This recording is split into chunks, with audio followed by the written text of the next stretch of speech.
Hello, everyone. Welcome back to Exploration Arcanum. My name is Jason. In this episode, I sit down with Jody. Jody is a veteran astrologer, digital artist, and spell worker. Jody and I will discuss her background in the esoteric and the power of the written spoken word. I want to thank Jody for joining me on the season finale of Exploration Arcanum. I'll put links to Jody's social media in the description below.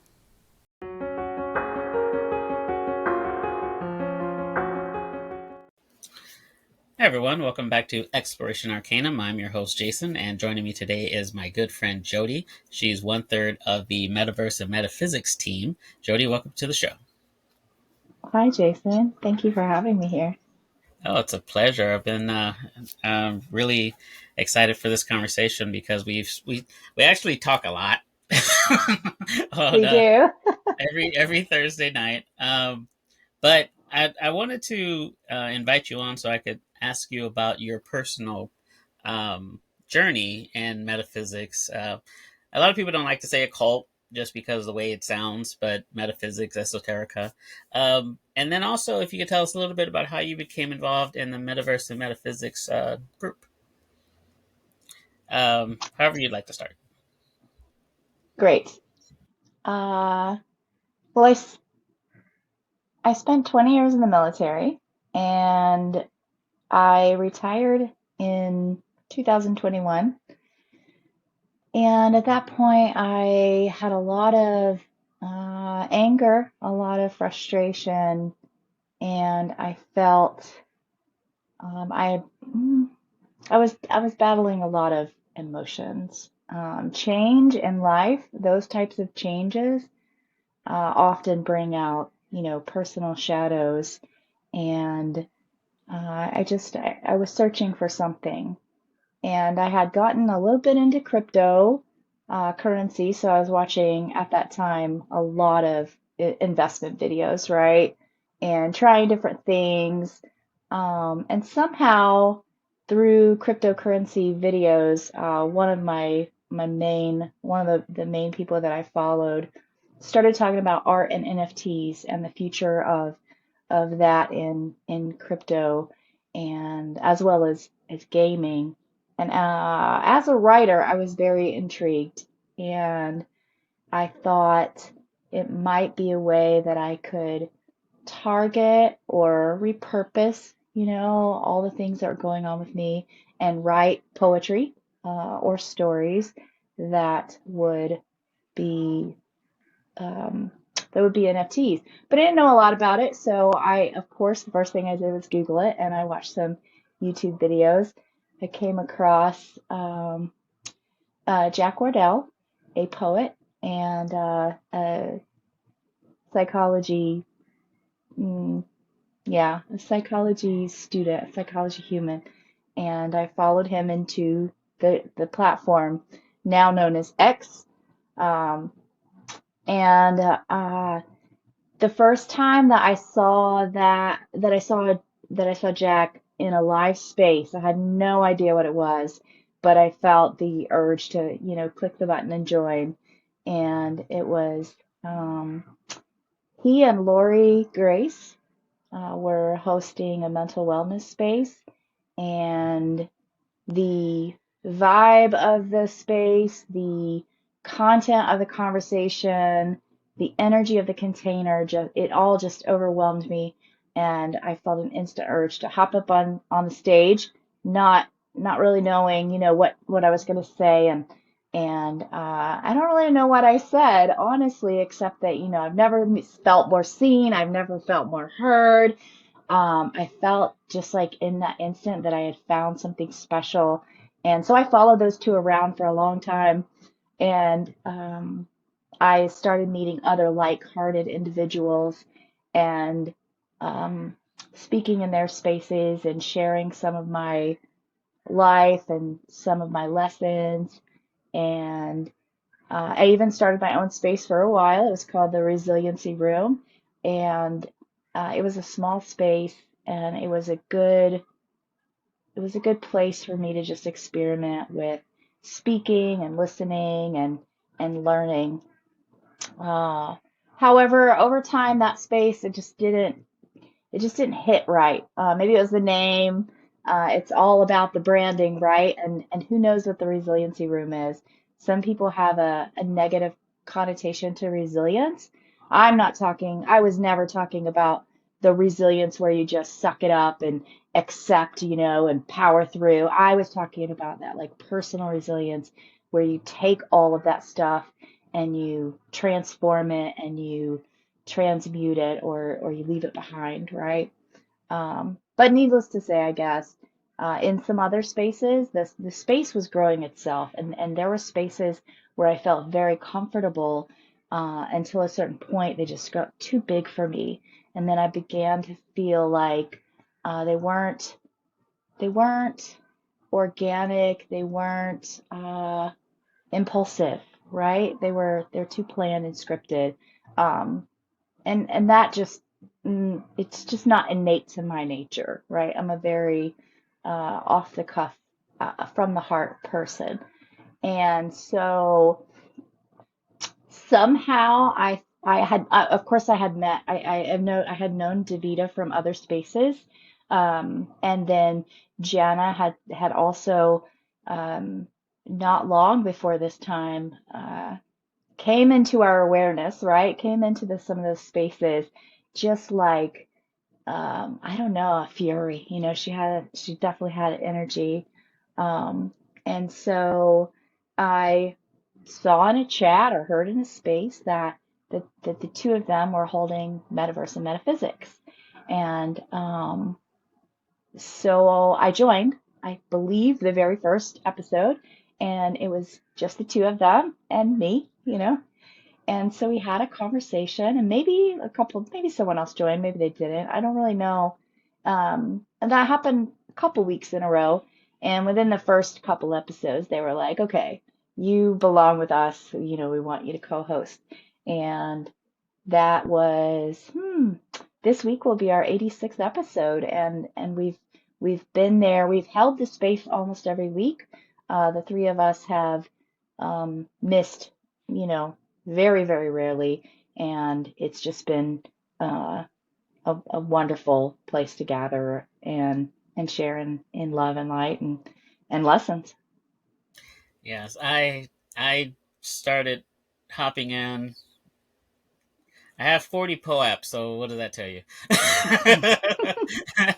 I've been coming in a lot. Um, and one thing that I've always loved about you three is that you're so full of love. You can feel it, and you can tell when somebody cares. It's actually easy to fake it, but I feel the energy when we're all in the same spaces together, and I always feel better once I'm done. Well, last week was a bit rough, I think, for a lot of people, so that's a little bit of a under the circumstances, right? But it's always a positive place, and like we said in our previous episodes, everybody, if every Thursday you come and you receive a POAP for coming into the space, every 10, or when you collect 10 POAPs, you get a free reading with Davita. So that's a good reason to come check it out, if nothing else. And also, you get to talk with Jana and Jody. And as Jody was saying, Jana is a force of nature, and and we love her to death. She's great. But let's talk about your own personal journey into esoterica, because you have, uh, you're, like I said before, you're an astrologer, you're a you spellcaster, however you want to say it. What do you have a specific practice that you have, or are you more of eclectic? If I were to put a label on it, I would definitely say eclectic. I was raised in a Catholic church until about 12 or 13 years old, and I also attended, during the same time, a Baptist school. So I was introduced to conflicting ideologies and different belief systems, both of which I had to navigate on a regular basis, and both of which were essential to my upbringing. Um, and so I think that helped me to learn very early that there is perspective and nuance to everything in life. Um, and none of that or any of my other traditional experiences really felt aligned with my heart. I was very curious, about the nature of the universe, about the nature of my mind. Like, why do I feel the things that I feel? Why do I behave the way I behave? Why do others treat me the way that they do? And why do these things keep happening to me in my life, right? And so I was always searching for those answers. Um, part of them, part of those questions, um, kind of I learned some answers through studying psychology. I got a Bachelor of Arts in Psychology, and my focus ended up on childhood development because I was raising children, and you know, most of the things that we project in our adult lives stem from our childhood experiences. So it became very important for me to cultivate a loving environment where children had my children had the freedom to explore as long as there was no risk to life or limb, right? So I became very kind of I always called myself a free range parent, um, and that brought me I don't know when you watch something grow and learn and adapt and build, it just really makes you know that there's something magical about life. And when I came into the NFT space, and especially when I started spending time with Gianna and with Davida, um, it just something really started blooming from within me. I had dabbled with meditation. I've dabbled with hypnotism, being hypnotized. I've dabbled with, you know, manifestation and the law of attraction. I just reach out and read everything and whatever resonates with me, whatever uh, creates a spark within, that's what I just look for more. And um, writing has become a big part of that. I think that, in my X profile, I proclaim that I'm a spellcaster, and it is we all are. What we write, what we tell ourselves, what we say out loud, there is a resounding energy that is um, it's another force to be reckoned with, right? And if we would all speak love and compassion and patience, I mean, the world would be a completely different place than it is now. We have that power, but we allow others to contain it. No, that's a great point because I've heard it on several occasions that the reason why it's called spelling is because you can cast spells with it. It's basically you're putting your thoughts and intention on paper, and that makes it, like the universe can say, okay, that's what you want. Let's go. But when you're dealing with astrology, for example, because I talked to Jana about crystals, and I talked to Davida about tarot, and so I'd like to talk to you about astrology. And when you're dealing with astrology, how does that resonate with your writing and your digital art? Do you have any type of correlation between the three? It is, I'm beginning to integrate those things, I think, especially the astrology and the writing. Um, I I leave the digital art to Davita because she's brilliant, right? Um, I've given up on Yeah, that that. is No, awesome. I haven't given up on that, but my focus is better well suited in writing, and expressing myself vocally. Do you have any So writers that you do you have any writers that you like metaphysic writers or anything like that? my most recent experience with writing is more personal. Well, I guess it's still metaphysical because it's really just change your mind, change your life. Um, I have been reading Glennon Doyle's Get Untamed. It's a journal that it's almost like shadow work, right? You have prompts. I've read through the whole book and reflected. I've written very little, but I always like to look at it from the whole perspective, like the book in its entirety, so that I kind of can foresee the direction in which it's taking me. And then I go back to the beginning and I'm better suited to write with that intention and the purpose to uh, connect the lessons and get to the end with the revelation that is intended from the book, if that makes sense. And another one, so I could just go back between book and book. I'm not an idle, I don't have idle hands. I don't have idle thoughts. I can't just, sometimes I get really, really into something and I have to get through it really fast. But these things that require reflection, also you kind of get to a point where you're like, ooh, never mind. I can't go right there right now. So you put it down and then, pick up another one.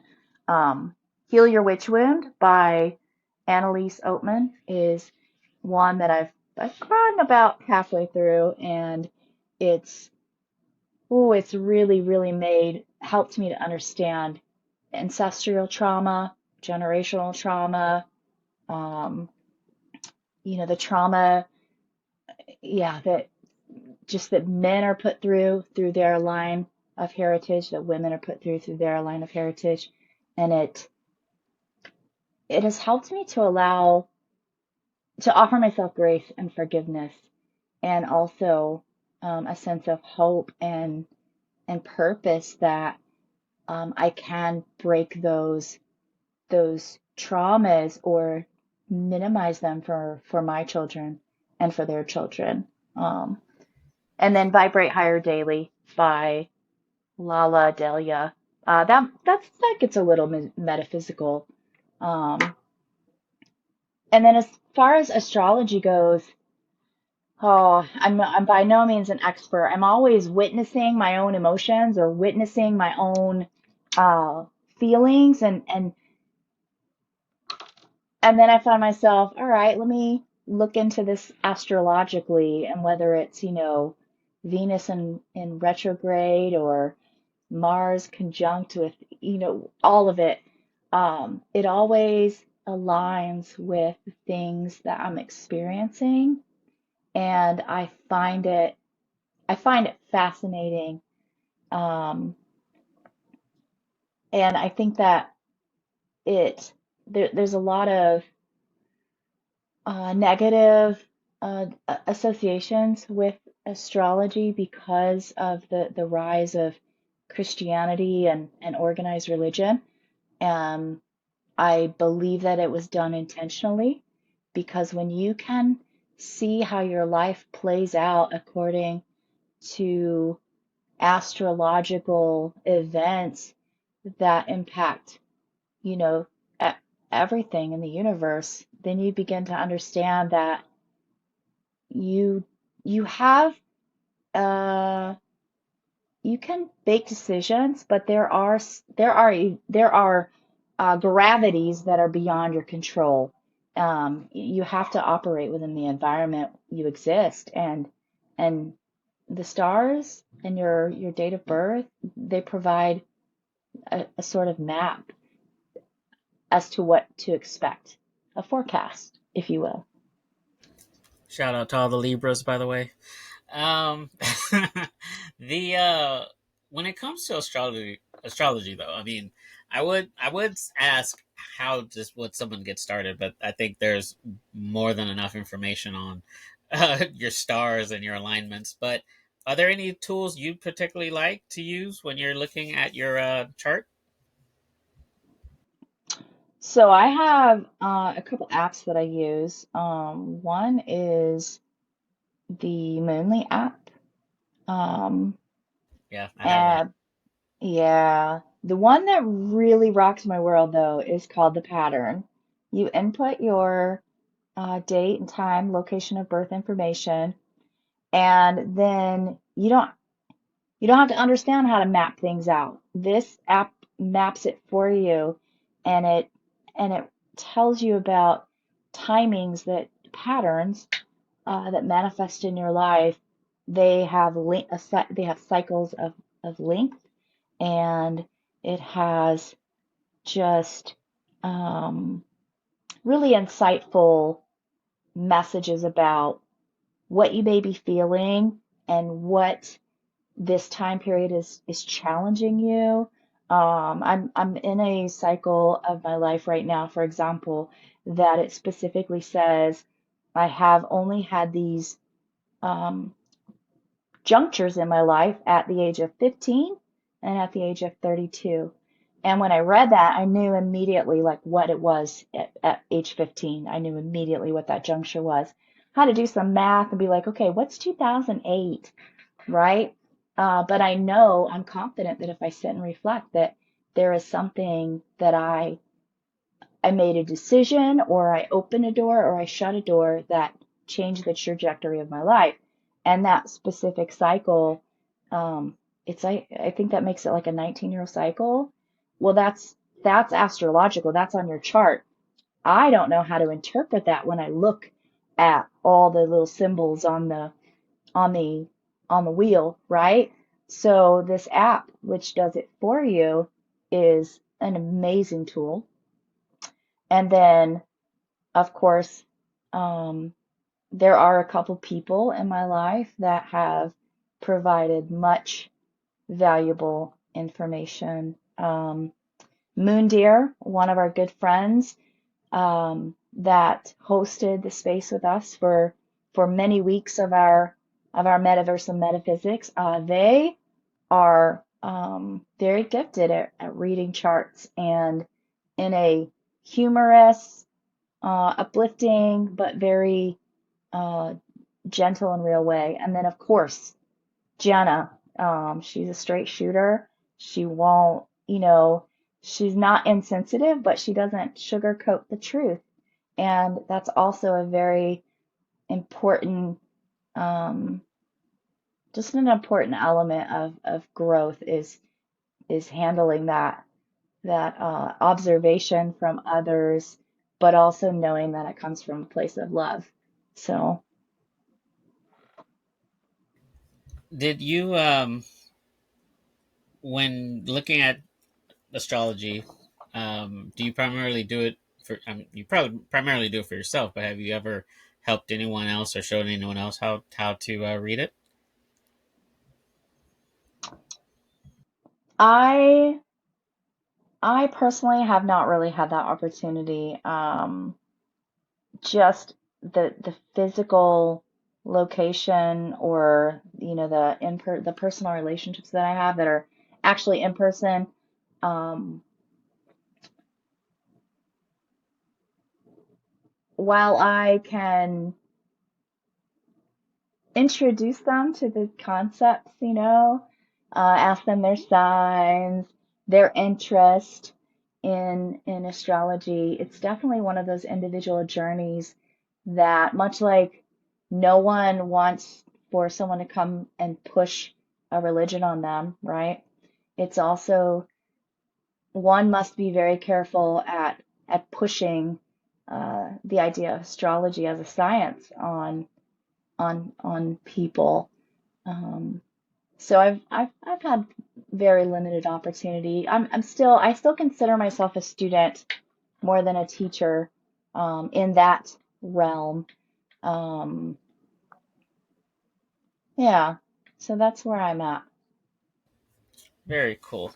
So let's go back to your website. You sent me the link. It's thisnftlife.com. Is that right? Yes, This NFTlife.com.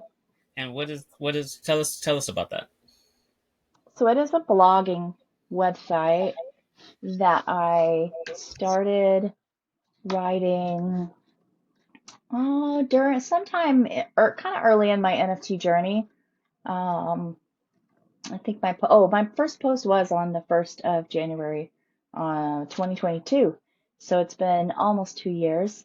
It has not been something I've done consistently, but it has been, but it has definitely been one of the platforms or one of the avenues that I've been able to experiment with my voice, with my writing, with my interpretation of my life and its lessons. Um, and much like the books that I mentioned earlier, I kind of jump around between the blog site and then uh, the NFT platform where I've posted poetry, and the X platform itself where I've posted content that I always intend to be authentic, reflective, and purposeful in some way. So there, yeah. I think the last time I posted on in this NFT life was it's been a while. I'm was July, not July of this year. It's October, so I'm a little overdue for a post, but I've I'm guilty. been I'm guilty of that too. I have a journal. It's actually sitting on my desk right now. It's supposed to be like a dream book, a grimoire type thing. Never touched yes. it. I spent a lot of money on this thing. So I'm in the same boat as you. I feel everything you're saying right now. Well, Jody, thank you so much for taking the time to speak with us and chat with us. Again, everyone, if you want to spend more time with Jody and you won't regret it, I guarantee you, come to Metaverse and Metaphysics every Thursday on Twitter/X. And I usually tweet it out. And so just click on the link and you go right into it. Jody, Davita, and Jana are some of the most amazing people you'll ever meet. And I highly recommend you spend some time with them and soak in some of that energy. So, again, Jody, thank you so much for coming on. I really appreciate it. Jason, thank you for having me. And you, my friend, are also an amazing person. I appreciate you so much, and I'm happy that we have had this conversation today.